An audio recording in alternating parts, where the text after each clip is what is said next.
This podcast is the sole property of Proud Sports. Our thoughts and opinions are our own.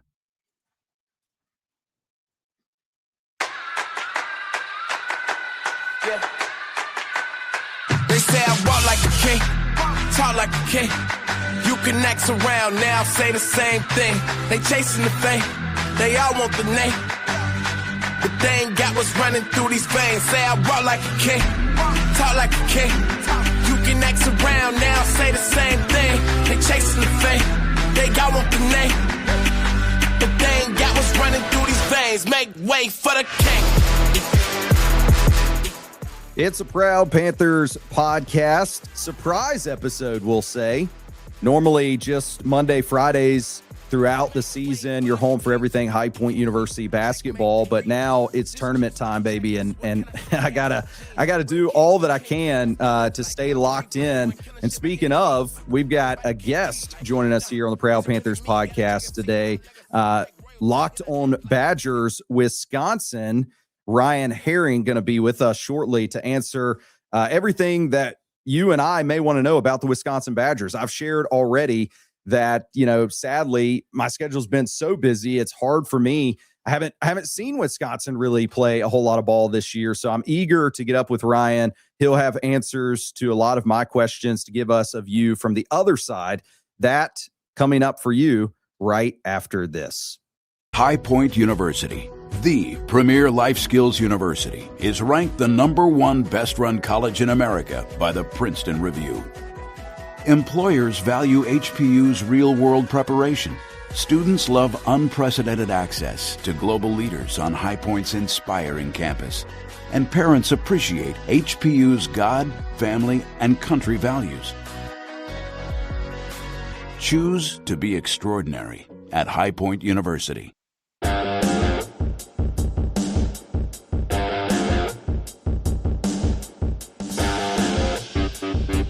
It's the Proud Panthers podcast again. Beck here with you at Stephen Beck TO on X. Of course, teedoffsports.com throughout the week, where there's other blogs, podcasts, all sorts of stuff, just like we have here.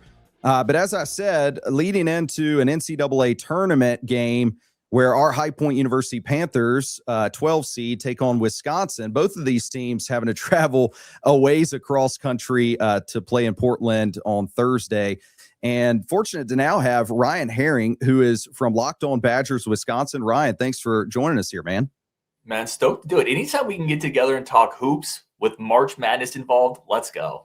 I hear you. Yeah, no, and it's cool because I was sharing a little bit briefly with you that, you get into the rhythms of a season and, you're firing these things off daily, by the way. So for Wisconsin fans, continue to follow along with Ryan. He's doing some serious work there to keep up with things on the day-to-day basis. But for me, it's like, Monday, Friday, trying to stay, up with all the things that High Point's doing from the basketball perspective, staying in touch with fans. It's hard to ever get the other team's perspectives. And that's what I really love about this opportunity, Ryan. So let's start there. I mean, catch me up to speed. I've worn it pretty outward that, Big Ten basketball, I've watched Michigan play some. I've seen Purdue play, not only last year when we played them in the tournament, but, of course, this year a little bit in the Big Ten tournament.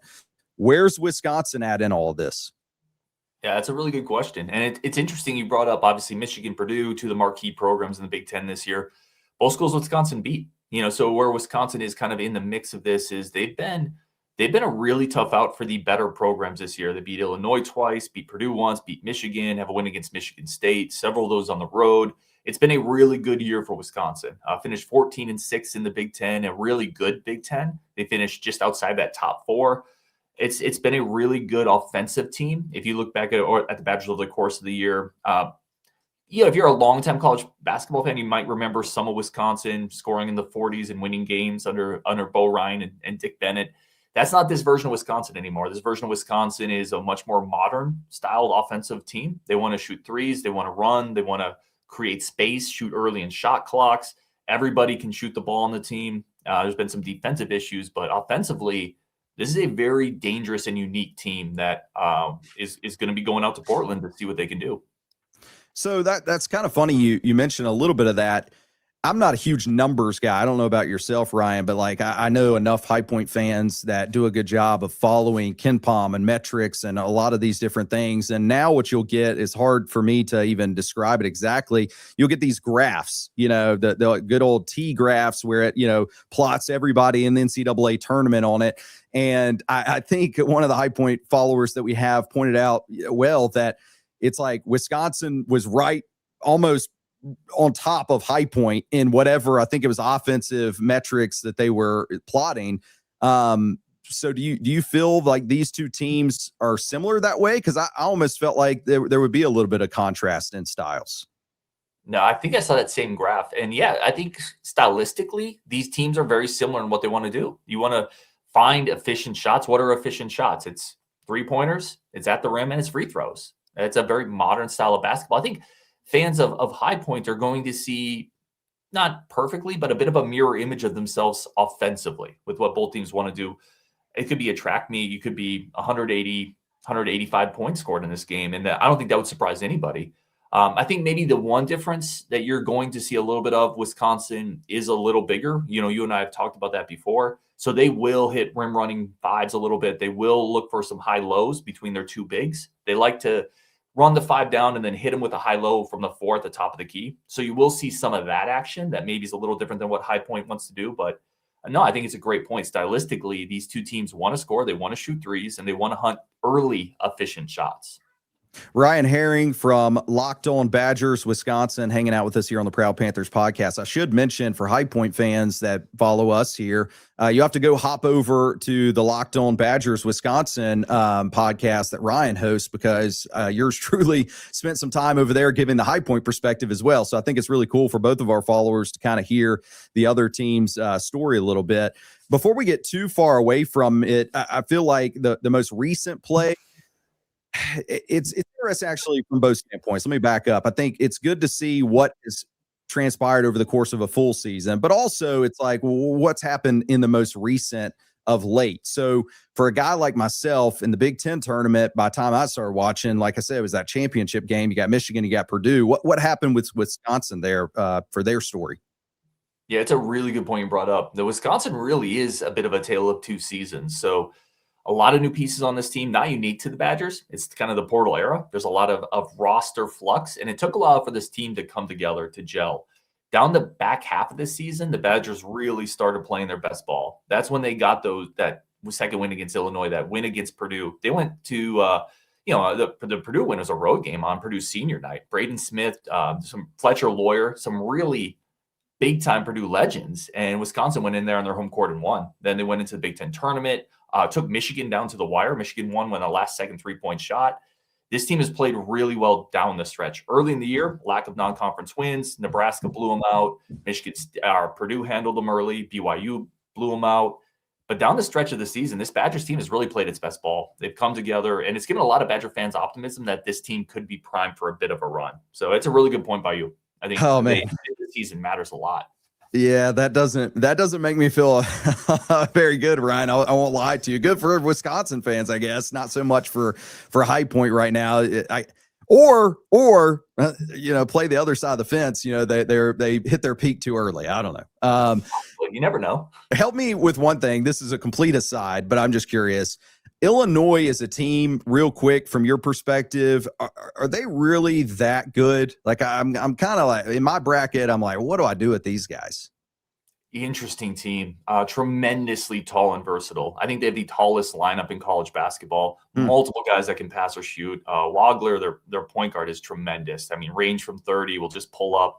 Plays with great poise. He's a freshman. I don't know if people really realize this. He's a true freshman who plays with the poise of a 22-year-old. I think they're very dangerous. The multiple big men who can rotate out, hit shots deep. They can go about 8 deep with really skilled guys, and they have an NBA lottery pick running the show. So, yeah, I like them a lot. Again, Wisconsin beat them twice, but both were really close games. Both came down to the wire. That's going to be a dangerous team, especially if they shoot well. I like them quite a bit. We'll go through a couple of the players on the Badgers roster in a second, but you did bring up height. I feel like that is something, you and I also have previously spoke a little bit about. Wisconsin is no, small roster in and of its own. I think I'd mentioned that it's like 16th on the rankings of average height that I saw. How much do they utilize that, though? Because whenever you hear about this team, it's mostly guard driven. It's a good question. So height, yes, but a lot of the height wants to shoot, right? A lot of the height is modern height. What are modern 6'10" forwards wanting to do? They want to stand 30 feet from the hoop and fire shots. So there's definitely an element to that, right? Their starting center is Nolan Winter. They should be getting him back for this game. He's missed the last couple games. He's really, really talented. He's probably the highest upside guy on this team if you're looking towards the NBA. Nolan Winter, 7-footer, can run like a gazelle, shoots the ball. But again, he's more of a shooter. Alexis Bialuskis and Austin Rapp are their 2 4s, both about 6'10". Bialuskis will hurt you on the glass. He will go down and dig out offensive rebounds. Rapp has gotten better there, but Rapp's more of a shooter too. Rapp hit 6 threes against Michigan. So a lot of the height on Wisconsin, they will hit you on the glass. Nolan Winter will rebound, but a lot of the height wants to pick and pop. You're looking at modern bigs who want to run the space in transition, not rim run necessarily. So that's a really good point. I think where some of the size can actually hurt you is the guards, right? So you have Nick Boyd, who's the point guard. He's 6'3" with long arms. John Blackwell's a shooting guard. He's 6'4", 6'5", but really physical. He's built kind of like a strong safety. He likes to get in the paint, push people around, be physical. And then the wing, Andrew Rohde is 6'5", 6'6". So there's height across the board, but really those guards are tremendous at getting in the rim, getting in the paint. And if you don't have really strong rim defense, teams that haven't had that, they've had struggles keeping those guards away from the rim. What is, you may or may not be able to or want to share this, what is Nolan coming back from? Yeah, no worries. Ankle injury, he rolled it a couple games ago, a couple weeks ago. He should be good. Now, everybody has said he's going to play. It looks fine. And he's going to play is different than 100%. Right? I think we're all still kind of curious what that percentage is going to look like, but he is going to play. It sounds like he could have played in the Big Ten tournament if they needed him. But I think they made kind of the wise move. Let's hold him out for March. The Big Ten tournament is great. If you can win it, you can still cut down nets. You still get a trophy. But March is really what the key is here. That's the goal. So I would assume he's going to be pretty good. 80, 90% probably. He's coming back from a rolled ankle. And again, just a really skilled guy. A bit of a walking double-double. He's a guy who will rim run. Tremendous touch. One of the more efficient scorers in the country. He's a problem when he's healthy. And he's a problem a lot of teams have struggles dealing with because they'll load up against those two guards. And that leaves Nolan Winter to kind of do his own thing. Yeah, you just mentioned them there. You've already mentioned them a little bit, but I want to get a little bit more intel on Nick Boyd and John Blackwell. What are your thoughts on those guys? We'll start with Boyd, coming over as a portal player this year, San Diego State. Nick Boyd has been tremendous. Probably one of the best portal pickups in all of college basketball. Averaged 20 points per game, big-time leader, intangibles, plays with a ton of heart and passion.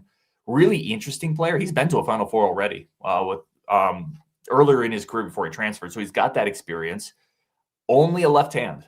And you're going to see this. And listen, I know you know ball. We talked about it. He will contort his body in amazing ways to get to his left hand. But teams haven't been able to capitalize on it. You would think eventually teams just stop him from going left.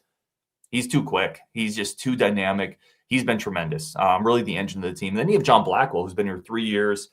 He is a physical power guard. So somebody may not beat you off the dribble, but if you cut him off on the baseline, he's going to put his shoulder into you, take a couple dribbles, back you down, and then hit a fadeaway. So the pairing of the two of them is probably it's one of the better backcourts Wisconsin's had in a long, long time. They're capable of giving you 60 on any given night. They can both shoot from three. They both get in the paint. They both hit free throws well. It's just a dynamic group, and they play off each other really well. That's almost unheard of these days to have a guy that's been there three seasons in a row. So that's equally impressive more than anything else almost. I want to talk about the Badgers 3-point shooting. And I say that just because, again, well, you even alluded to it, Ryan, that, the bigs like to be out beyond the arc. It's a little bit more of a modern Euro style type of game. So, if they're not hitting their 3-point shot, is that, as a Wisconsin fan, like, we're in trouble? Yeah, 100%. This is a team that's very dependent on the three. And the old saying, you live by it, you die by it. When they hit their shots, they beat Michigan, right? Earlier this year, they beat Michigan because one of the fours that I mentioned, Alexis Bialuskis, just got hot. When they don't, they lost to Oregon earlier this year. And after that game, Greg Gard talked about it. Badgers head coach Greg Gard talked about it. They shot 45 threes in that game. And, Greg Gard said, we didn't make them. Essentially, I mean, I'm paraphrasing, but he wasn't upset by the number of threes. He just didn't make them. So this team is offensively dependent on that three-point shot. They don't have a back-to-the-basket guy that they're going to kick it down to, who's going to consistently take a couple power dribbles, finish at the rim. They don't have that. Now, they will get points in the paint via their guards. Nick Boyd, if you don't keep him out of the paint, he will live at the rim. But outside of that, this team is very reliant on hitting shots. Now, they've been able to do it across the breadth of people this year. That's part of the issue of defending this Wisconsin team. There's 6-7 guys that'll shoot, and they'll shoot early in the shot clock. So you got to defend across the roster. You can't just load up on one or two. But absolutely, if this team struggles shooting, they're gonna struggle scoring points. And when they struggle scoring points, they don't win games. There's two elements to this High Point team for this year that's been big for their storylines for 2 consecutive years in a row. This first one, their depth. It comes up over and over and over in mid-major circles because a lot of these schools that High Point's been accustomed to playing against, once you reach the starting 5 and kind of get them in foul trouble, or maybe it's just them being winded, the guys coming off the bench, you drop off a little bit. For Wisconsin, how's the back of the house, I should say, look for the bench? It's okay. This is where getting Nolan Winter, and there's another player potentially coming back from injury, Jack Janicki, who's a depth piece. Getting those guys back lengthens your rotation. That's a big deal. It's like in baseball, if you had a number 3 starter, it lengthens your pitching rotation.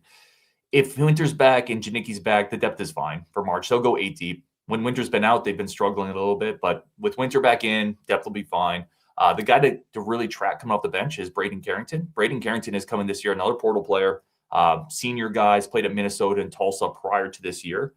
He has just been a sniper and deep range coming off the bench. He's the Badgers' leading 3-point percentage shooter, but he's been averaging 25 to 30 minutes a game. So playing almost starter minutes coming off the bench. If you're a High Point fan, when Braden Carrington comes in, that is a shooter without hesitation. He takes YOLO shots. He doesn't care. And he's been a bit of a spark plug for the Badgers and an unexpected one. So I think depth will be fine. The Badgers do have some issues. If Nolan Winter is, again, it goes back to that question, what version of Nolan Winter do you get? If you don't get a really good version or a rusty version of Nolan Winter, the Badgers have front court depth issues. But if he's back, like I think a lot of people expect him to be for this game, I think the depth is just fine for a March run. I think Braden Carrington and Braden Hassan for High Point are going to love each other because Hassan very similarly will take a logo 3 with very little thought. So that'll be interesting to watch develop. Another thing about High Point that has been a big talking point this year has been on their defensive side of things, but you don't hear much, about Wisconsin's defense. So what do you say to that? Yeah, this is a potential problem for Wisconsin, not just against High Point, but if they were to make a run, potentially Arkansas next. But certainly you look at a High Point team that gets out in transition. I've talked multiple times this year, Badgers' transition defense hasn't always been great. They've struggled to find shooters. There's been some miscommunication. Certainly for Badger fans that might listen to this, none of them would be surprised by me saying that. That's been a problem this year for this team. And against High Point, the way they play and their ability to get out in pace and hit threes, that could be a problem. They've also struggled keeping guys out of the paint. Straight line drives. There's been times this year guards have been getting into the paint pretty consistently against Wisconsin. There's not a great rim protector. We talked about the size Wisconsin has. None of our 4s or 5s are really great shot blockers, more positional defenders. So defense has been an issue both in transition and in keeping quick guards out of the paint. Where this team has done pretty good has been defensive rebounding. They do tend to clean up the glass pretty well on that front. But yeah, certainly with some of the athletes and some of the speed that High Point has, that could be an absolute issue for Wisconsin. Ryan Haring from Locked On Badgers, Wisconsin, with us. I got one more question for you. It's a little bit more playful, maybe than others, because High Point fans, they're a good bunch, just like I'm sure Wisconsin ones are. They like to have fun, they like to play around with their opponents, and so I saw something. Actually, let me start with this. What is the Badgers' name? Oh, Bucky. Bucky. Okay, thank you. Yeah, I feel like I should know that, all but good. All good. I didn't. They felt like Bucky looked a little bit like an ice cream sandwich. What do you think? Um, I could maybe see it. I'll tell you this. We went to my kids are growing up, right, and they're growing up Badger fans because I'm raising them right, obviously. Right. And we went to a spring football event last year, and the only where you can go and you meet football players and you get their autographs. My oldest got 4 or 5 autographs from football players. The only autograph my youngest one wanted was Bucky. Like, Bucky in Wisconsin is kind of a legend. Like, he kind of represents the state. Little known fact for High Pointer fans, Panther fans, the name Badgers actually comes from a time in Wisconsin's past when coal miners and miners were essentially, they were poor and they lived in Wisconsin. They would burrow into the hills and kind of live in the hills while they mined, and they lived like badgers. That's kind of where the name Badgers comes from, the Badger State. So he's a beloved icon in this state. He's a great mascot, but I can kind of see it from an outside perspective. I get it. I saw that one, and that was kind of a little chuckle. The other one that I thought was more appropriate, because I'm a Seinfeld fan. Ryan, do you ever watch that show? Yes, not recently, but yes. Yeah. So yeah, back in the day, great sitcom. They were saying, somebody said, I don't even know where this is from. I don't know that I want to give credit to High Point fans necessarily. I saw that they said Bucky, if you lent him a sweater, would stretch the neck out of it too much. And and there's a Seinfeld episode where I think George wants to borrow somebody's sweater, and like they give him a hard time for his head being too big or stretching the neck hole or something. So it's a cashmere sweater, right? George is going to borrow a cashmere sweater. Yeah. Episode, and his head is too big. I forget if it was Elaine or somebody giving him crap. Yeah. But no, that's a tremendous pull. Yeah, no, Bucky, listen, if you give Bucky a sweater, he's stretching that thing out. That head is but yeah, dude, he's a great mascot. And I love he's, and I'm sure like High Point as well, like the parts of college sports that are so much fun, there's a lot of those are still there. Like, we bemoan the portal and NIL and all these other things, but you still have these amazing mascots and incredible fan bases, and amazing, unique places to play. You have March Madness coming up. These parts of college sports that are still here are still incredible. And just being able to talk to you about High Point and going back and forth with Badgers and Panthers, like, I can't wait for this matchup. It's going to be, I think, a ton of fun. And it represents what's really great about college basketball, getting to play a place that I've never watched High Point play. I'm excited for it. Let's get it. Well, I'll tell you this, you'll be undefeated as a Wisconsin fan against High Point in football for as long as you desire, because I do not want them to ever get football back again. Just let's focus on basketball. But we'll see how things fare on Thursday. Ryan Haring, locked on Badgers Wisconsin, for all the Badgers fans, and also for any High Point folks that want to get to know Wisconsin a little bit more prior to Thursday. Ryan, I appreciate you taking the time to be with us, man. That's fantastic. Anytime. That was Ryan Haring with us, Proud Panthers podcast. We'll have another episode on Friday to recap whatever happens on Thursday. All of that on Teed Off Sports and teedoffsports.com.